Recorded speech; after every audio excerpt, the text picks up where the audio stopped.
For this event, it is top 2. Sorry. Nope, mic in my mouth. Sorry. It's top 2.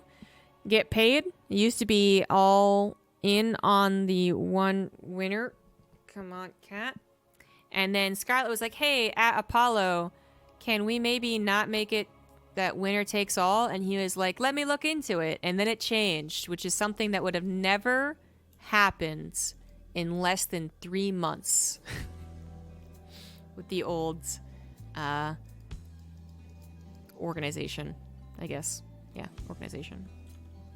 Let me get rid of this. Alrighty, in the top left of this brand new best of 3, it is the blue Protoss Astrea. In the bottom right, as the red Protoss, he is Zest.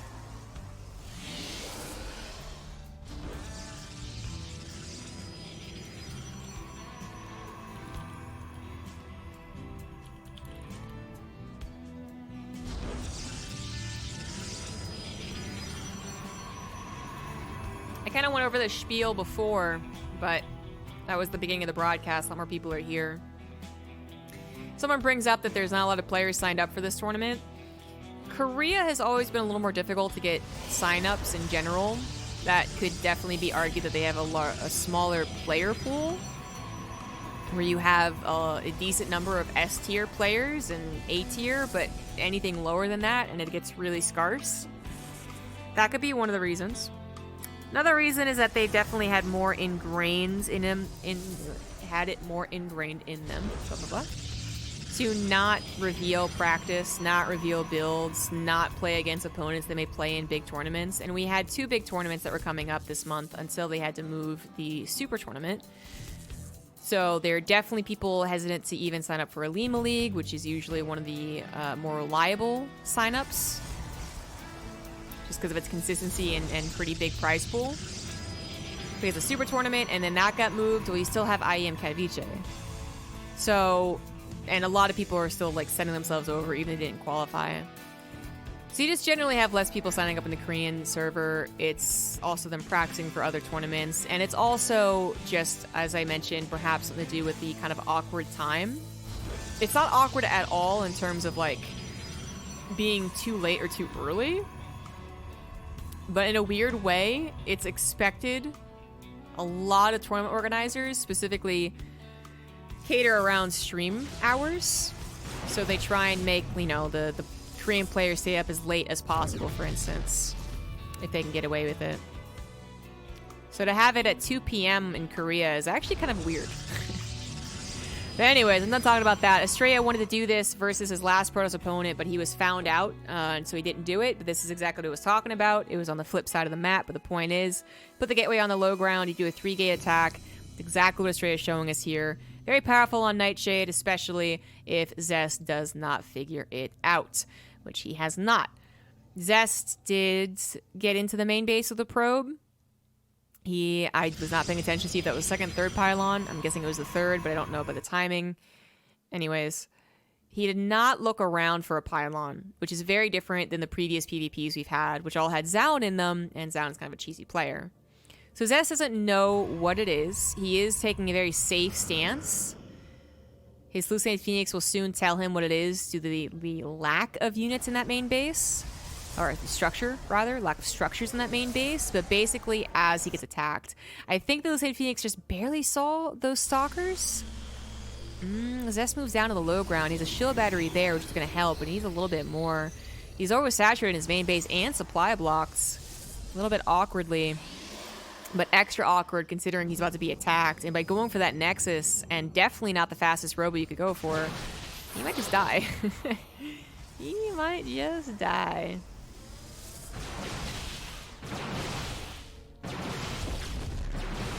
Well, he might not die, but he will definitely lose his natural. Now, this is not an uncommon scenario for a lot of Protoss players. Oh, okay. Astrea might just be a big brain genius. So, to continue my point, it's not an uncommon thing to happen that you have to go with your natural against an attack like this. You didn't scout it, or you just simply can't hold it, even though you have a decent attempt. You go into the main base. A very common follow-up to this is going into Disruptors. They have that comeback potential, which is undeniable. They go through force field, which is very helpful. The attack, not the actual disruptor. And they're useful at all parts of the game if it does go into more of a mid-game. This would be like the 3 big reasons I can think of. But Astrea, perhaps knowing this is very likely, goes for a Stargate, which will automatically not just take out the option of a Disruptor, in my opinion, because you just really don't want to go Disruptor against someone who's capable of building Phoenix, but will also take away the option of any, like, Warp Prism harassment to bring back the game. He did not get it out fast enough to try and stop this from happening, so Zest does break free pretty quickly. But he'll also force Zest to add on Blink if he really commits to the Phoenix, because the ball is still in Astrea's court. I mean, the reverse side of things, you know, Zest, had he had a decent army, not lost his Nexus, and Astrea does all this, then he might just die to a push, I guess, right? But that's definitely not the case. A good amount of sentries means easy access to force field, slices and dices off 2 Stalkers. 2 Immortals take care of that pretty quickly.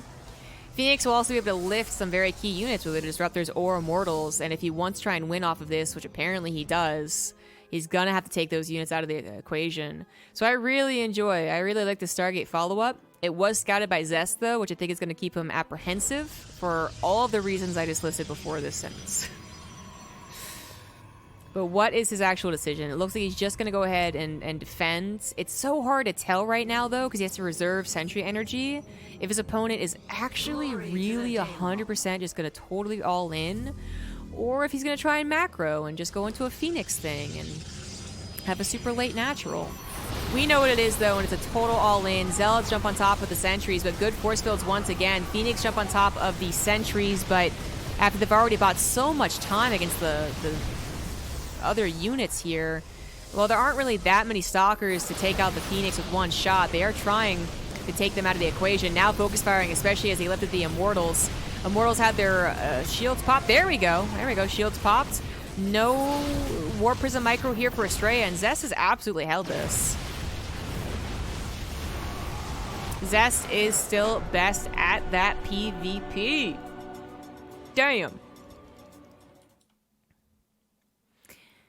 I certainly think one of the key ingredients there was him getting a scout on that Phoenix production.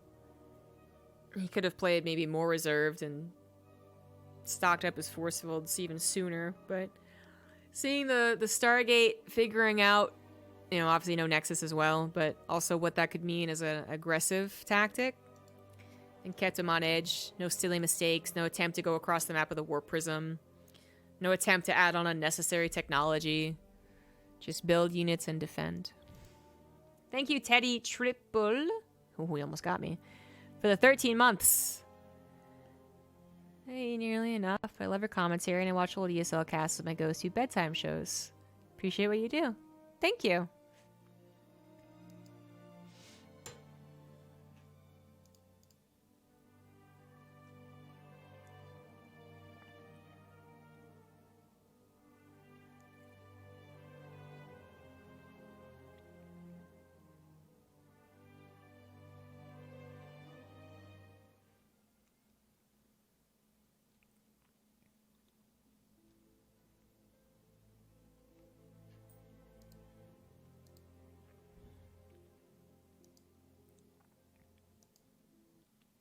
Next map's going to be on Ephemeron.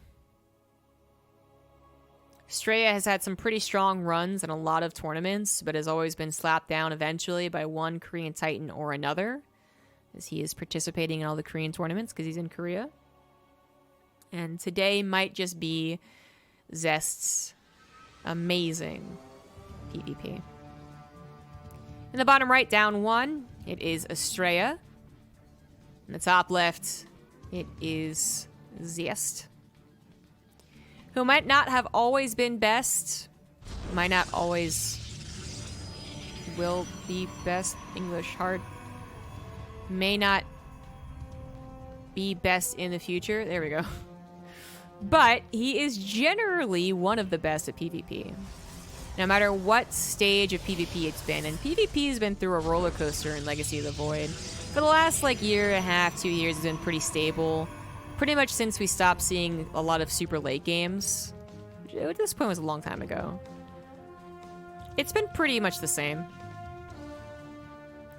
Which really makes the funny thing about many Protoss players, like, low-key complaining about the matchup funny, is that they're like, hey, can we maybe like talk about PvP? And people are like, yeah, let's talk about PvP. Yeah, PvP kind of sucks. Yeah, but like, what do you do about it?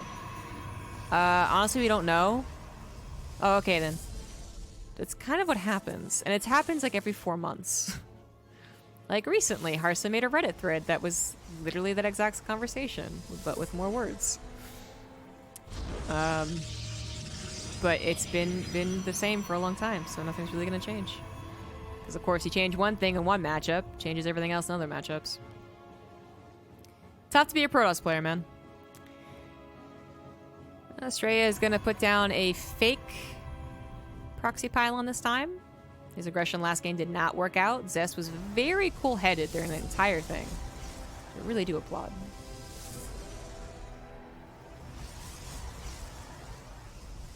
Listen to your episode on Tasteless Podcast. Good stuff. Thank you. There are women in gaming? No. We're actually all demons in disguise. And as soon as you let us infiltrate your boys club called esports, we're gonna kick the ladder down and never let you come back up.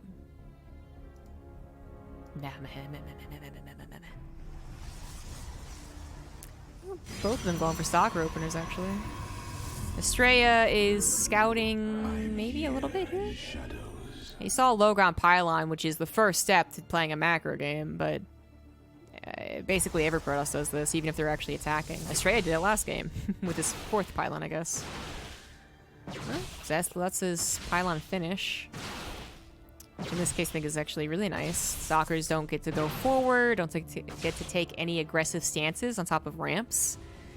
So his Stalkers, I mean, 2-2, obviously he won't win, he won't do anything, but he's also not going to be stopped from getting his Stalkers across the map. I'm not sure how useful it really is, but he definitely was able to do it. Look at him do it! Look at him go! Alright, now he's going to go into the natural. 2 sentries following up, 3rd sentry actually. Goes for a shield battery pop. Pop. Get. Oh! Oh! He must have thought the army was on the other side of the map. I also was wondering where the army was, but it was protecting against... Well, that's a mistake. It was protecting against a surprise oracle. It looks like he was not too concerned about his front being killed. He saw a nexus from his opponent. And if there is 400 minerals committed to a nexus this early, there can't be that much coming towards your front door. Zest did try to recall immediately, but that was a really nice little trap there. Forge coming down for Zest. And Robo, where Astrea is only getting the Robo. Forge should come down as well. If it does not, we're going to have to talk about different branches on this PvP tree. We usually want an upgrade.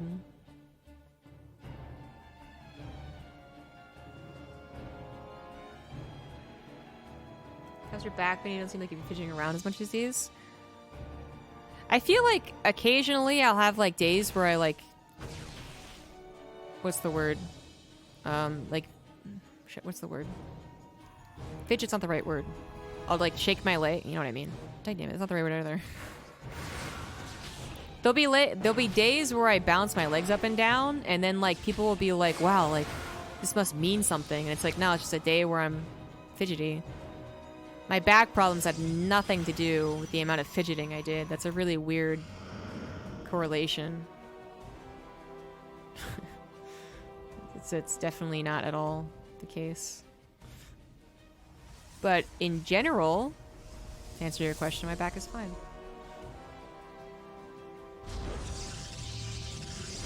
Miss the Banshee Cups? Well, I'm glad you enjoyed them.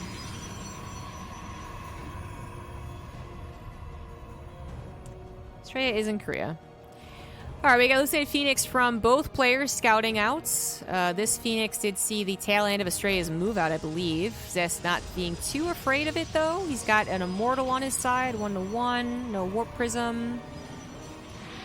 No Warp Prism, building a second Immortal, actually.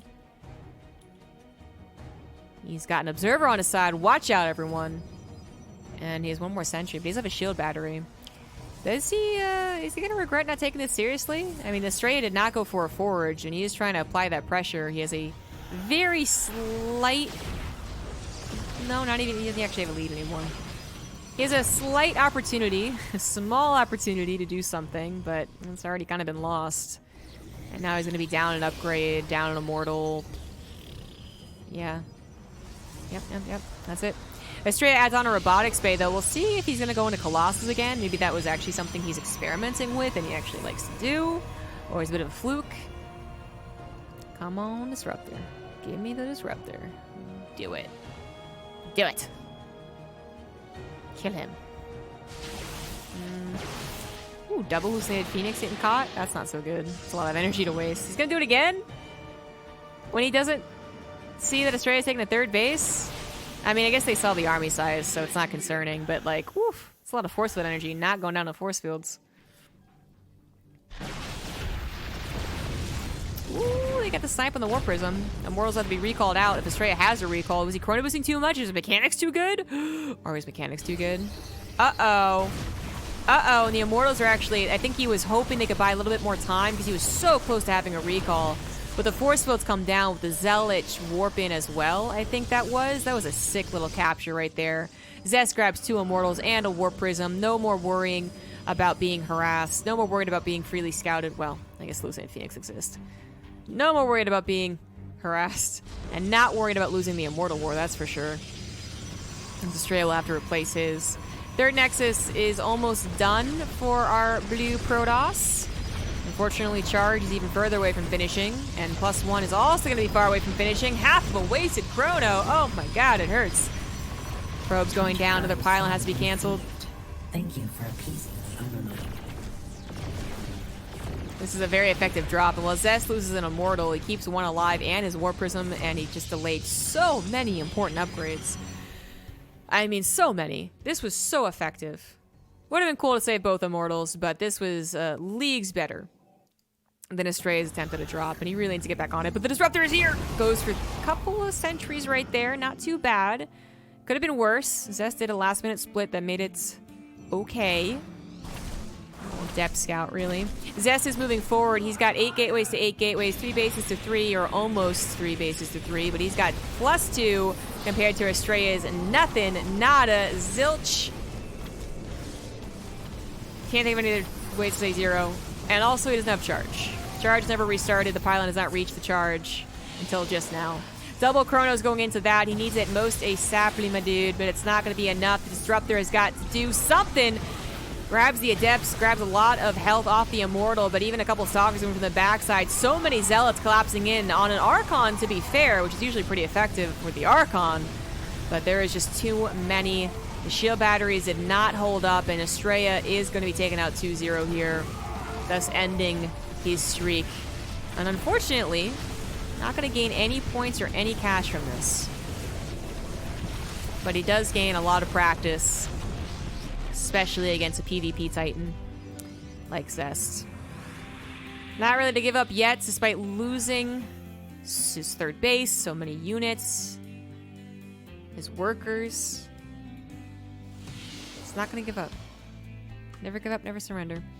Disruptor is his only way back in, and some seriously good harassment, which is found, so it's not going to be that good. Soccer already on top of the Warp Prism. Zest knows exactly what Astrea is going to do to try and come back into this game. He's going to go, nah, not today.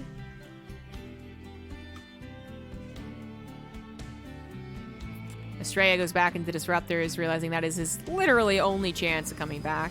Colossus, what are you even doing here? Who invited you?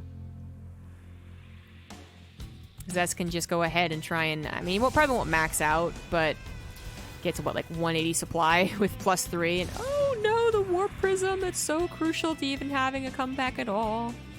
It survives. Going for that attack, but the Disruptor was very bold. He's trying to make something work right now. He's only down 20 supply, guys. And only down a single upgrade. I mean, come on. Have a little faith. Warp Prism does scare him into a recall and a warp in. Loses all control over that mid-map scenario. He was buying He was going to be able to buy a lot more time by controlling these bridges, because even with a supply lead, you don't really take a fight on a bridge. But now he's lost that opportunity, so while Zest doesn't do any damage with his Warp Prism, he kind of did do damage with his Warp Prism. Who am I casting with? Myself. Me, myself, and I.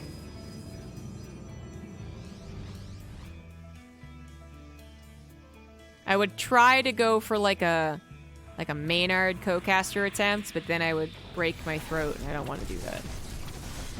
It's already kind of sore. Disruptor is going to go for big shots on the Immortals and Stalkers, and those are pretty nice shots, but it don't matter. It do not matter. Going back to the one shield battery that's left. It's actually out of juice already. Zealot's in the main base. That's where all of his Archons were. All of his Archons on the front lines. No, he still doesn't win that one.